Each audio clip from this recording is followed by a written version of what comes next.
नारायणाय परिपूर्णगुणार्णवाय विश्वोदयस्थितिलयोन्नियतिप्रदाय ज्ञानप्रदाय विबुधासुरसौख्यदुःख सत्कारणाय वितताय नमो नमस्ते। अभ्रमं भंगरहितं अजडं विमलं सदा आनन्दतीर्थमतुलं भजे तापत्रयापहं। भवति यदनुभावादेडमूकोऽपि वाग्मी जडमतिरपि जन्तुर्जायते प्राज्ञमौलिः। सकलवचनचेतो देवता भारती सा मम वचसि निधत्तां सन्निधिं मानते। अस्मद्गुरुसमारम्भां टीकाकृत्पादमध्यगां श्रीमदाचार्यपर्यन्तां वन्दे गुरुपरम्परां। विद्यायां विबुधाचार्यं वेदज्ञानाब्धिचन्दिरं दुर्मतध्वान्तमार्ताण्डं सत्यध्यानमुनिं भजे। पञ्चाशद्वर्षपर्यन्तं सततं रामपूजकः श्रीसत्यप्रमोदगुरुराट् भासतां नो हृदम्बरे। बन्धुस्त्वं गुरुरिष्टदैवतमिति तत्पादपङ्केरुहं प्राप्तं मां परिपालयेत् सततं याचे निबद्धाञ्जलिः। चित्तं मद्गुणदोषचिन्तनविधौ नूनं मनं मा कृथाः। श्रीसत्यात्मगुरो त्वदङ्घ्रियुगलं हित्वा न मे सद्गतिः। यैरहं सुखवत् सम्यक् शिक्षितोऽस्मि कृपालुभिः तान् वन्दे धेनुकाचार्यान् तत्त्वज्ञानार्थसिद्धये। श्रीगुरुभ्यो नमः। हरिः ओम हरिः ओम हरिः ओम। स्वस्त्यस्तु अथेडतन्मङ्गलानि सन्तु। श्लोकैकश्रवणपठनमात्रेण वक्तुश्च श्रोतॄणां निखिल कलिकृत कल्मषापनोदनपुटतरे धर्माद्यखिलपुरुषार्थसाधने भूते अद्य सदाचार स्मृति विवरणारंभे सति देवपूजा विधानारंभे सति किंचित पूर्वकथानुवादः। हरिः ओम हरिः ओम हरिः ओम। हम भगवान की पूजा के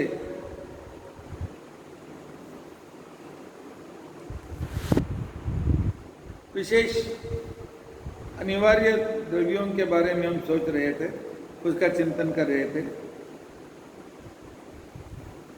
भगवान की पूजा के लिए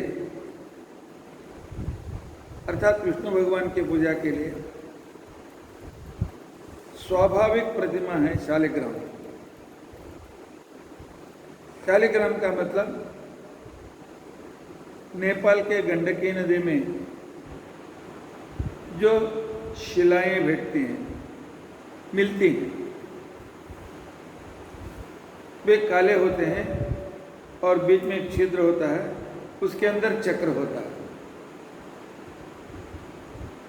वह एक कीट से बन जाता है, किसी से बन जाता है, ऐसे है, लेकिन वह बना हुआ ही मिलता हुआ।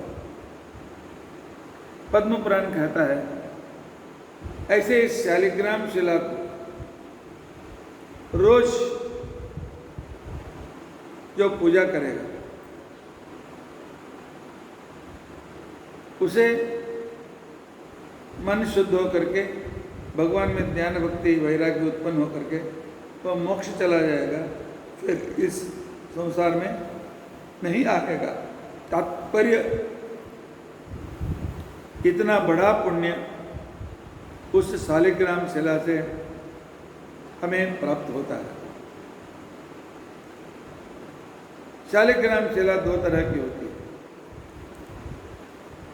एक में छेद होता है, दूसरा पूरा सॉफ्ट होता है। लेकिन सॉफ्ट शालिग्राम पूजा के लिए नहीं चलते हैं। सॉफ्ट मतलब बिना छिद्र के शालिग्राम नहीं चलते। दूसरा भाग पूरा सॉफ्ट होना बहुत अच्छा है, लेकिन उसके बीच में एक छेद होना चाहिए और उसके अंदर चक्र के चिन्ह होने चाहिए। उसमें भगवान का नित्य वास सन्निधान होता है, वहां पर आवाहन करने की जरूरत नहीं। और रोज शालिग्राम को छू करके शालिग्राम शिलास्पर्शम ये कुर्वन्ति दिने दिने, रोज शालिग्राम शिला का स्पर्श करते हैं तो जब वे इस शरीर को छोड़ जाते हैं तो विष्णुदूत उन्हें देवलोक को चले जाते हैं। वहाँ देवलोक के बड़े बड़े व्यक्ति आकर के उनको हाथ शेक हैंड करके, आपके जैसे पुण्यवान कोई नहीं, आपका हाथ पवित्र है, मुझे दे दो। देवता लोग भी उसके कर को, हाथ को छूना चाहते हैं तो शालिग्राम शिला पूजा करने से इतना फल मिलता है। और शालिग्राम शिला यत्र तत्र सन्निहितो हरिः, वहां पर भगवान हमेशा रहते हैं। तत्र दानम जपस्नानम वाराणस्यात् शताधिकम, शालिग्राम शिला है, उसके सामने बैठकर जप करना और उसके सन्निधान में स्नान करना और उसका सन्निधान में ब्राह्मणों को दान देना, यह अत्यंत श्रेष्ठ माना जाता है। अथवा ब्रह्महत्या अधिकम पापम,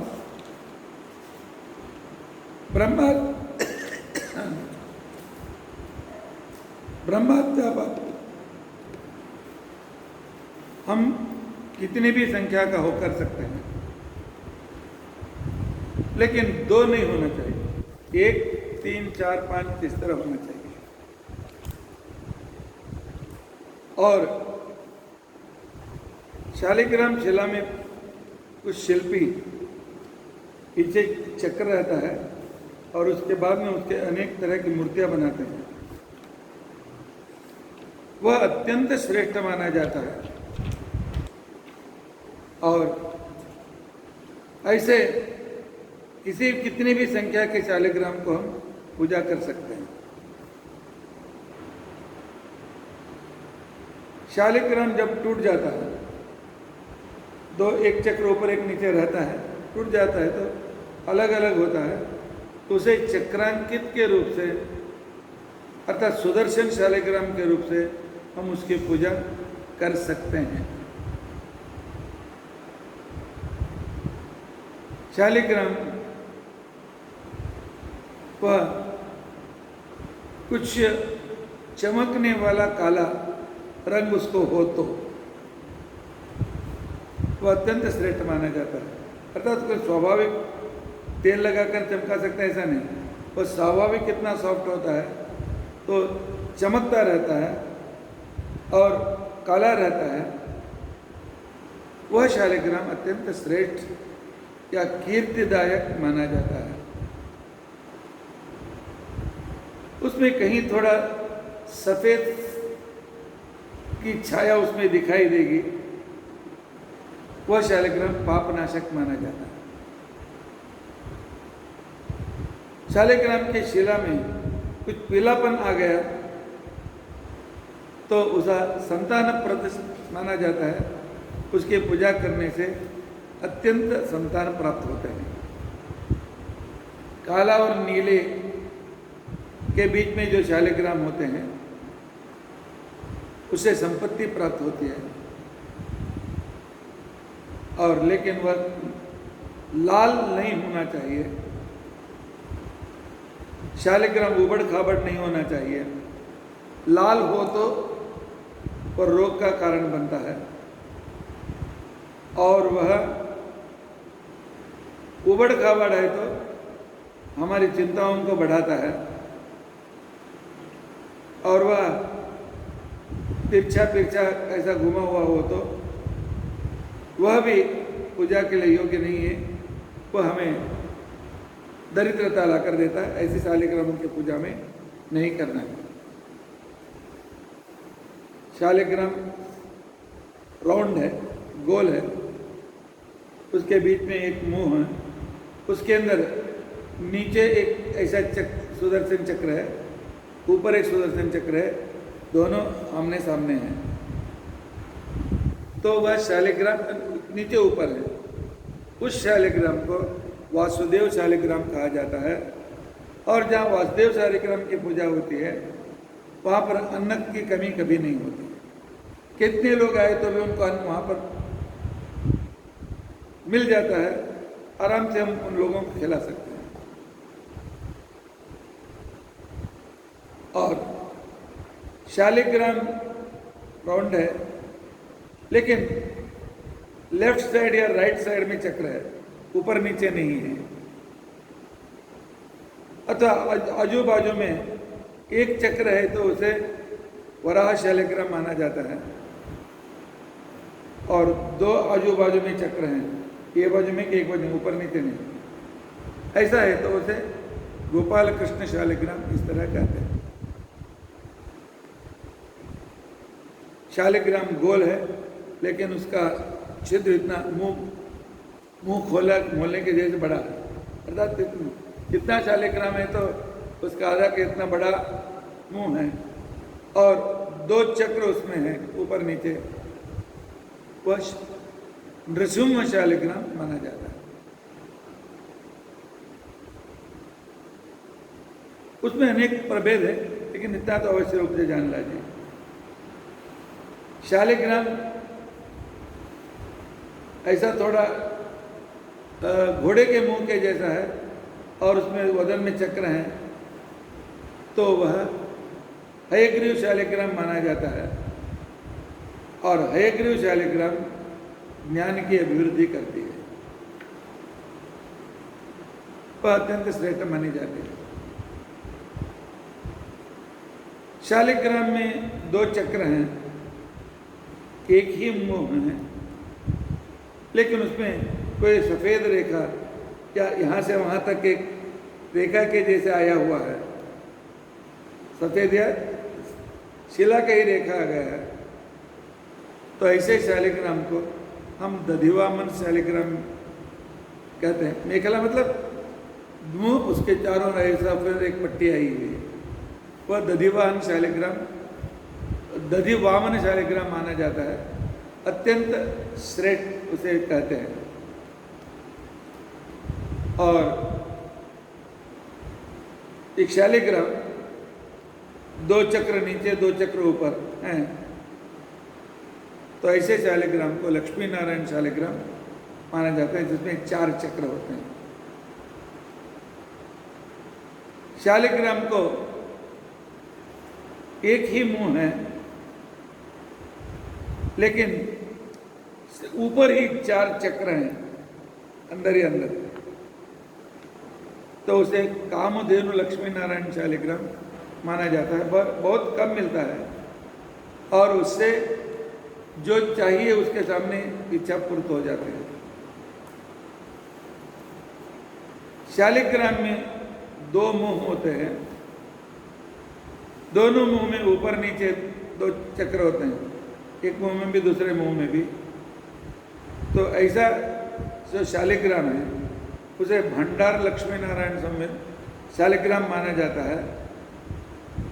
वे स्तोत्र मंत्र भजन करने वालों के लिए अपनी इच्छा पूर्ण करने वाला शालिग्राम उसे कहते हैं। शालिग्राम मछली के जैसे चपटा है, लेकिन थोड़ा लंबा है, और उसमें एक मुंह है और वहाँ पर 2 चक्र हैं, और उसके पीछे के पूंछ के जैसे पीछे भाग में एक चक्र है, तो उसे मत्स्य शालिग्राम इस तरह कहते हैं। शालिग्राम राउंड है, उसमें 2 चक्र हैं, और शालिग्राम के ऊपर एक चक्र है, अर्थात 3 चक्र है, तो उसे त्रिविक्रम शालिग्राम माना जाता है। यह मालूम रहना चाहिए, हमारे घर में कौन सा शालिग्राम है आपको समझ लेना चाहिए। शालिग्राम को 2 मुंह होंगे, तो 2 उसमें छिद्र होंगे और दोनों छिद्रों में 2-2 चक्र हैं। तो उस शालिग्राम को हम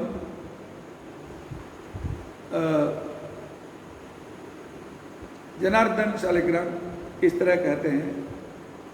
वह हमें ज्ञान और मोक्ष प्रद होता है, उसकी उपासना। शालिग्राम को 2 मुंह होना चाहिए और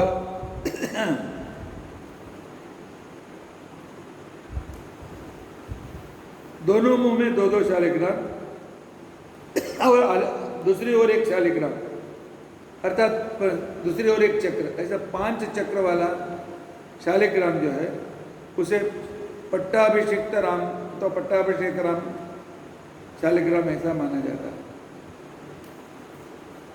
शालिग्राम को 3 मुंह होते हैं और हर एक में 2-2 चक्र हैं, अर्थात 3 मुंह में 2-2 चक्र, 6 चक्र होंगे शालिग्राम में। तो उसे हम षटचक्र सीताराम शालिग्राम कहते हैं। वह अत्यंत मंगलप्रद माना जाता है। शालिग्राम को 3 छिद्र होते हैं, हर एक में 2-2 चक्र होते हैं और ऊपर कहीं पर दूसरा एक चक्र होता है, अर्थात 7 चक्र वाला उसे शुंशुमार शालिग्राम माने जाते हैं। उसकी पूजा रोज नवग्रह की पूजा के रीति बहुत फलदायक होता है। शालिग्राम को 4 मुंह हो करके हर एक मुंह में 2-2 शालिग्राम है, 2-2 चक्र है, अर्थात 8 चक्र हैं। उसको चक्रपाणी शालिग्राम इस तरह कहते हैं। शालिग्राम के चारों मुंह में 2-2 चक्र हैं, ऊपर एक और एक चक्र है, 9 चक्र हैं। तो नवग्रहाधिपति शुंशुमान शालिग्राम इस तरह उसे कहते हैं। शालिग्राम को 5 मुंह होते हैं और हर एक में 2-2 चक्र होते हैं, अर्थात 10 चक्र जहाँ होते हैं उसे दशावतार शालिग्राम माना कहते हैं। वह बहुत श्रेष्ठ माना जाता है, अथवा मुकुंद शालिग्राम भी उसका नाम है। शालिग्राम के 5 मुंह में उसके वदन कहते हैं। 5 वदन में 2-2 शालिग्राम और दूसरी ओर 11वां एक चक्र हो, तो अर्थात 11 चक्र उसमें मिलेंगे शालिग्राम में, तो उसे अनिरुद्ध शालिग्राम माना जाता है। शालिग्राम को 6 मुंह, प्रत्येक में 2-2 चक्र हैं, तो उसे 12 मूर्ति शालिग्राम इस तरह कहते हैं। शालिग्राम को 7 मुंह, प्रत्येक में 2-2, 14 चक्र हो, तो उसे अनंत पद्मनाभ शालिग्राम उस तरह कहते हैं। शालिग्राम काला होना चाहिए, लेकिन उसमें कोई वजन नहीं है। लेकिन हम दिया को जब लेते हैं, अंदर एक चक्र दिखाई देता है, तो उसे हेमगर्भ शालिग्राम माना जाता है। और शालिग्राम सिर्फ शिला होगी और प्रकाश में और न तो अंदर एक रेखा की जैसे दिखाई देती है, उसे वेदव्यास शालिग्राम माना जाता है, या शिवनाभि शालिग्राम उसे कहते हैं।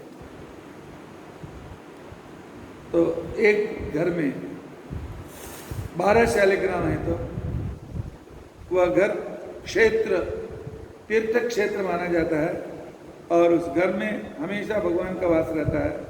वहाँ रहने वाले बहुत पुण्यशाली होते हैं, इसलिए 12 शालिग्राम होना अत्यंत श्रेष्ठ माना जाता है। लेकिन जिनका उपनयन नहीं हुआ, स्त्रियाँ, कुमारिका इत्यादि, और जो 3 वर्णों में नहीं आते हैं, वे शालिग्राम का स्पर्श नहीं कर सकते हैं, क्या तो उनके लिए वह कुछ पीड़ादायक अवश्य बन जाएगा। इसलिए शालिग्राम शिला से बनाए हुए प्रतिमा विशेष लाभदायक होता है। इसलिए शालिग्राम का संग्रह आजकल बहुत कम मिलते हैं।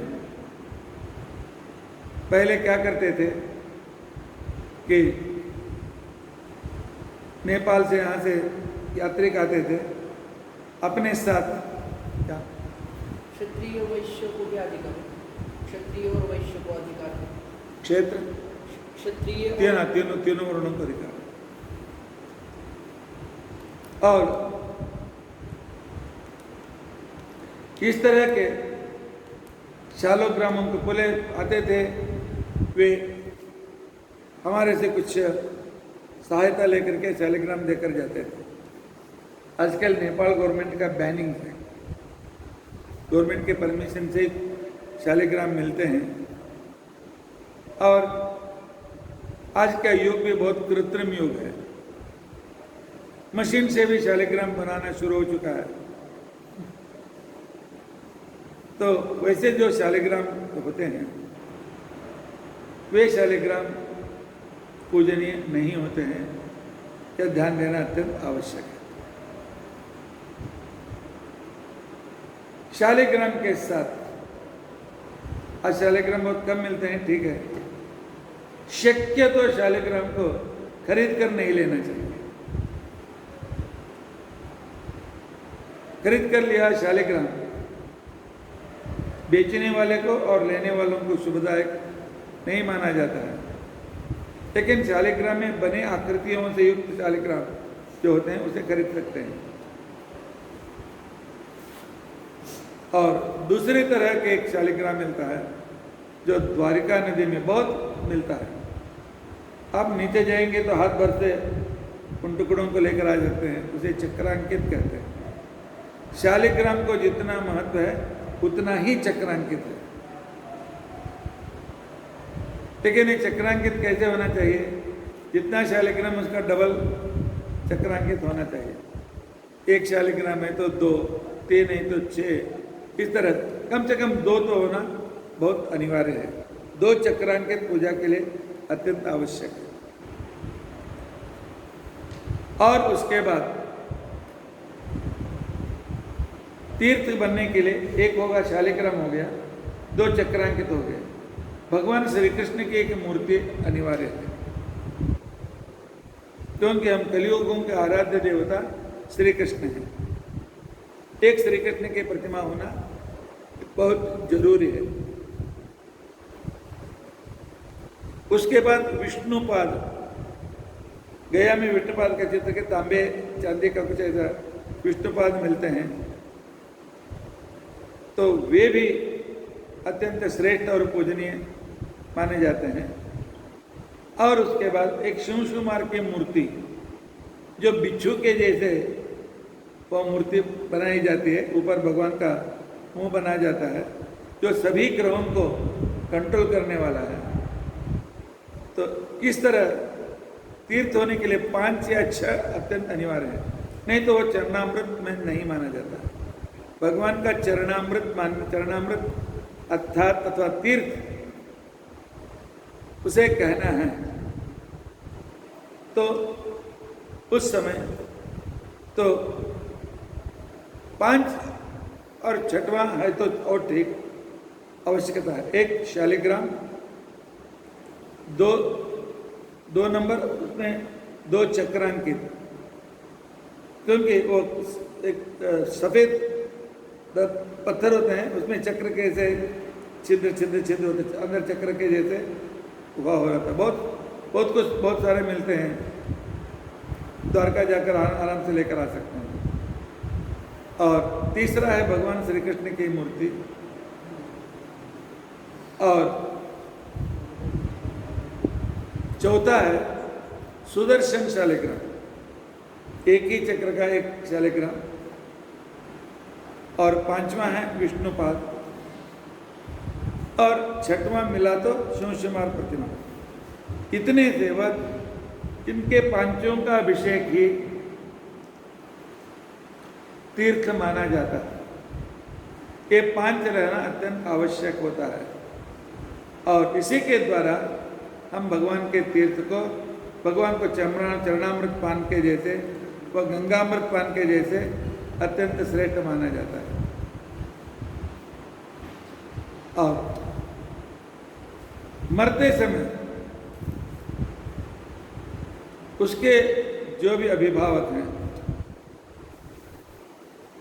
तो उस सीरियस व्यक्ति के मुंह में गंगा के 2 बूंद, भगवान के चरणामृत के 2 बूंद और तुलसी दल इतना हो तो वह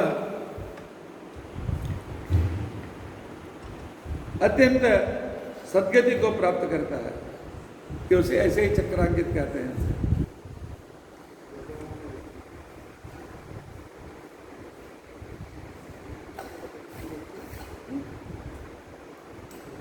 इसमें देखिए ऐसे चक्र के जैसे छिद्र हैं।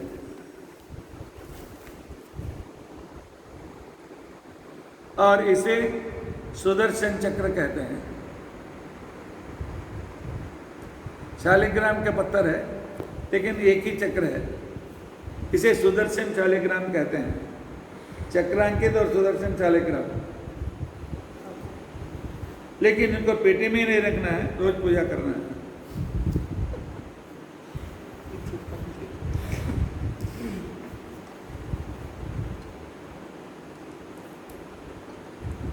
इसके लिए शालिग्राम का बहुत बहुत बहुत बड़ा महत्व है।